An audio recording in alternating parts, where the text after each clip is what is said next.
अस्सलाम वालेकुम स्टूडेंट्स। आज हम करेंगे ACCA के ऑफिशियल स्टडी हब का जो सब्जेक्ट है MA1, इसका चैप्टर नंबर 6 जिसका नाम है जी cost centre, profit centre and investment centres. बड़ा छोटा सा चैप्टर उन्होंने अभी तक दिया है, सिर्फ 4 जो क्वेश्चंस हैं इसमें हैं। क्वेश्चन नंबर 1 में वो कहता है which statement is least likely to be true for cost centers। नीचे दी गई 4 ऑप्शंस में से जो लीस्ट लाइकली, कम सूटेबल है कॉस्ट सेंटर के लिए, वो कौन सी होगी। तो वन बाय वन ऑप्शंस को देखते हैं। ऑप्शन नंबर ए में वो कहता है cost centres do not add value to the organisation, के जो कॉस्ट सेंटर हैं वो एक ऑर्गेनाइजेशन में किसी किस्म की कोई वैल्यू ऐड नहीं करते। तो भाई ये तो गलत कह रहा है, कॉस्ट सेंटर वैल्यू ऐड करते हैं। लेट्स से जी एक प्रोडक्शन डिपार्टमेंट है, तो बेटा अब जो प्रोडक्शन डिपार्टमेंट है इधर तो सारी कॉस्ट आ रही हैं, ये तो कोई भी सेल्स जनरेट नहीं करके दे रहा। बट ये प्रोडक्शन डिपार्टमेंट अगर ना होता तो हमारी सेल्स भी ना होती, जो सेल्स वैल्यू ऐड कर रही है कंपनी को वो भी ना होती। तो सेल्स की वजह ही जस्ट प्रोडक्शन डिपार्टमेंट है। सो बेसिकली कॉस्ट सेंटर एक ऑर्गेनाइजेशन में वैल्यू ऐड करते हैं। तो ये गलत कह रहा है, तो हमें कौन सी फाइंड करनी थी, गलत वाली ही, लीस्ट लाइकली फाइंड करनी थी। So yes, this is the right answer. Option number B को भी देख लेते हैं जी। कहता है cost centre are often perceived as an easy target for कटबैक्स।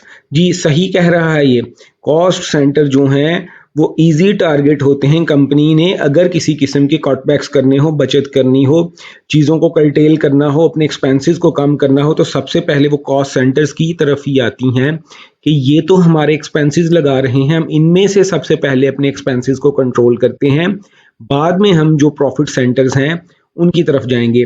तो ये तो आंसर सही है। तो ये हमारा आंसर नहीं है, चूंकि हमें कौन सा फाइंड करना है, लीस्ट लाइकली वाला जो हम ऑलरेडी कर चुके हैं। सी, कॉस्ट सेंटर में struggle to justify their need for investment in additional staff.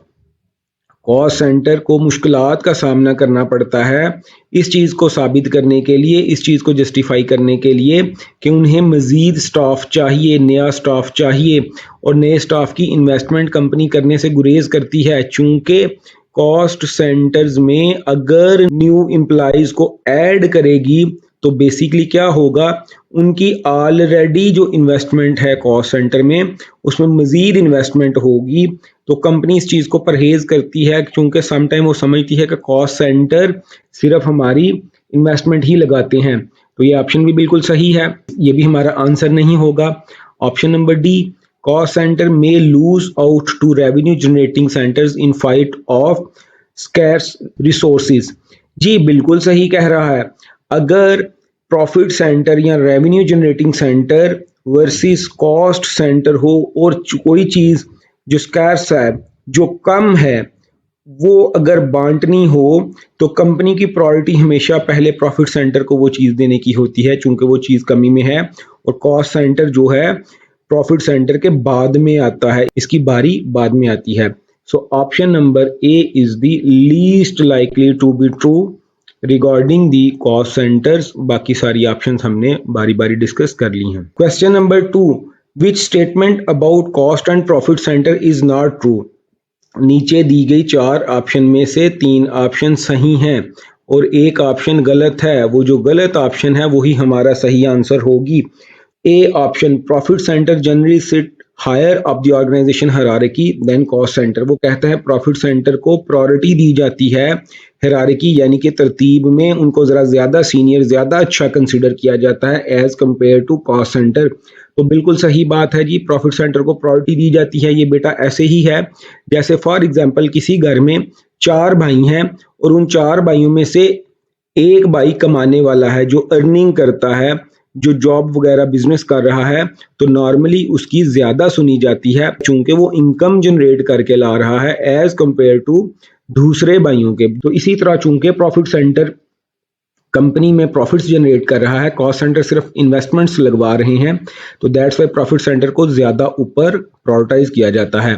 तो ये ऑप्शन तो सही है, ये तो हमारा आंसर नहीं होगा, हमें तो वो वाली ढूंढनी है जो ट्रू नहीं।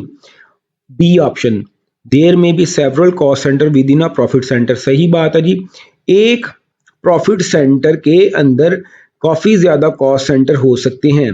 अगर एक सेंटर जो है वो प्रॉफिट जनरेट कर रहा है तो उसने अपने अंदर सब कॉस्ट सेंटर बनाए हो सकते हैं, एक से ज़्यादा। ऑप्शन नंबर बी भी गलत है। Option number C, profit centres generally cover a wide area of operations, सही कह रहा है। प्रॉफिट सेंटर नॉर्मली ज़्यादा एरिया ऑफ ऑपरेशंस को कवर करता है, तो एक प्रॉफिट सेंटर के अंदर काफ़ी ज़्यादा काम हो रहे होते हैं, बहुत ज़्यादा ऑपरेशंस हो रहे होते हैं। ये भी सही ऑप्शन है, ये भी हमारा आंसर नहीं होगा।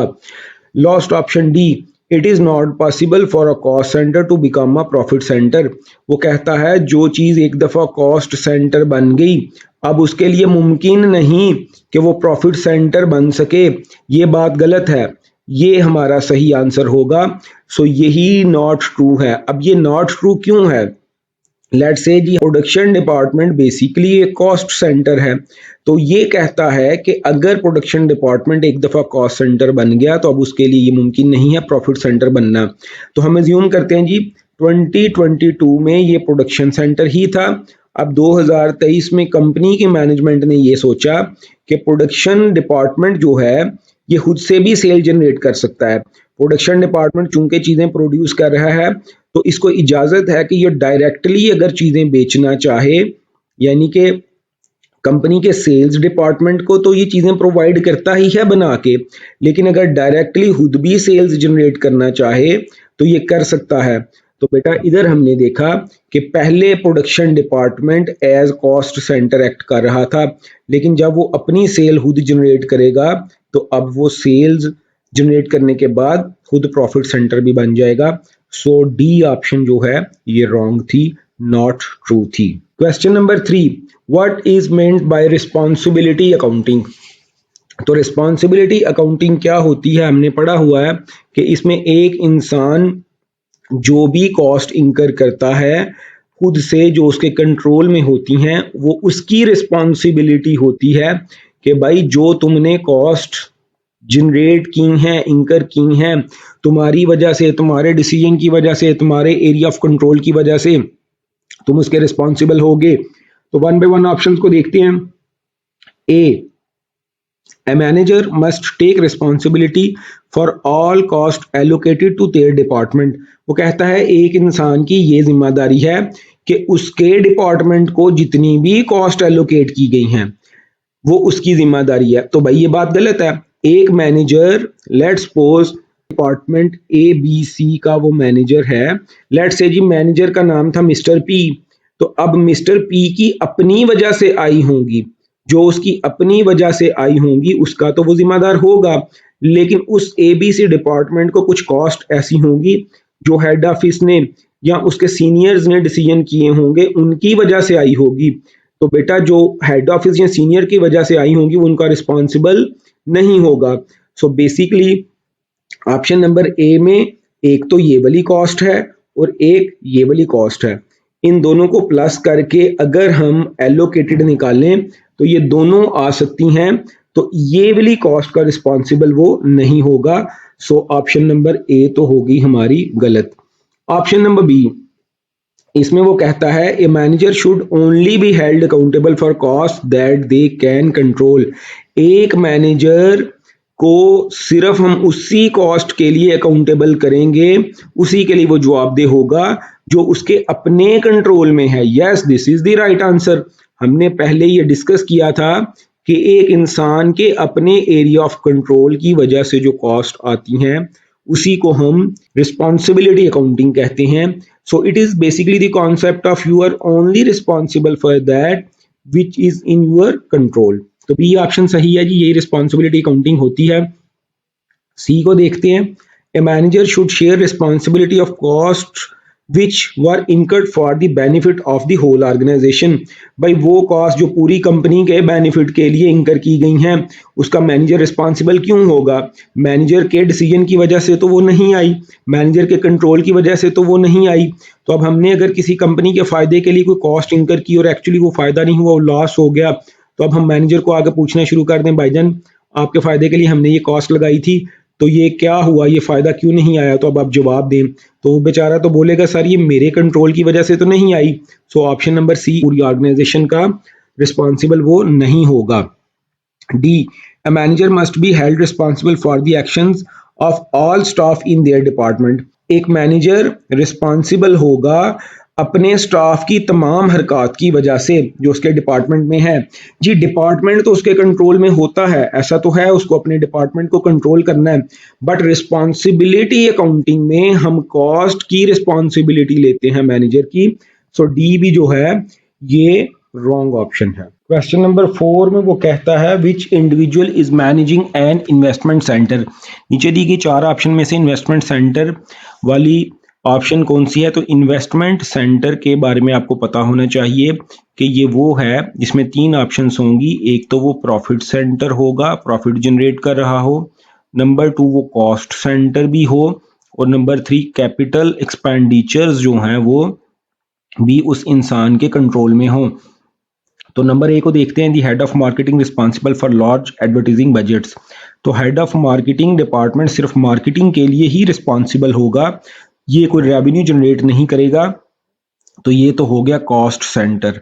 तो इसके लिए ऑप्शन नंबर 2 तो कंप्लीट हो रही है, बट जो पहली है प्रॉफिट सेंटर या कैपिटल एक्सपेंडिचर वो उसका कंट्रोल उसके पास नहीं है।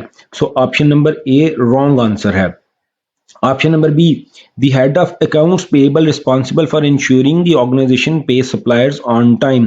अकाउंट्स डिपार्टमेंट का हेड इस चीज का रिस्पॉन्सिबल है कि उनके जो सप्लायर हैं उनको वक्त पर पेमेंट की जाए। तो ये भी सिर्फ कॉस्ट सेंटर है, ये भी सिर्फ अपने डिपार्टमेंट के लिए जो कि अकाउंट्स का डिपार्टमेंट है उसके लिए रिस्पॉन्सिबल होगा कि पेमेंट्स हमने टाइम पर करनी है। So it's basically a cost centre. जो प्रॉफिट सेंटर और कैपिटल एक्सपेंडिचर का कॉन्टेक्स्ट है वो भी इधर मिसिंग है। Option number C, the owner manager of a coffee shop. एक कॉफी शॉप का ओनर या मैनेजर है, वो उसको ओन भी कर रहा है, मैनेज भी कर रहा है, और वो रिस्पॉन्सिबल है for maximising the sales. Sales को जनरेट करने के लिए वो उसको मैक्सिमाइज करने के लिए रिस्पॉन्सिबल है। तो पहली बात हमें पता चल गया कि ये प्रॉफिट सेंटर हो गया, क्योंकि सेल्स जनरेट होंगी तो ही प्रॉफिट होगा। Number 2, keeping expenses under control, यानी कि वो कॉस्ट सेंटर भी कंट्रोल कर रहा है, कॉस्ट को भी कंट्रोल कर रहा है। तो दूसरी चीज भी हमें मिल गई।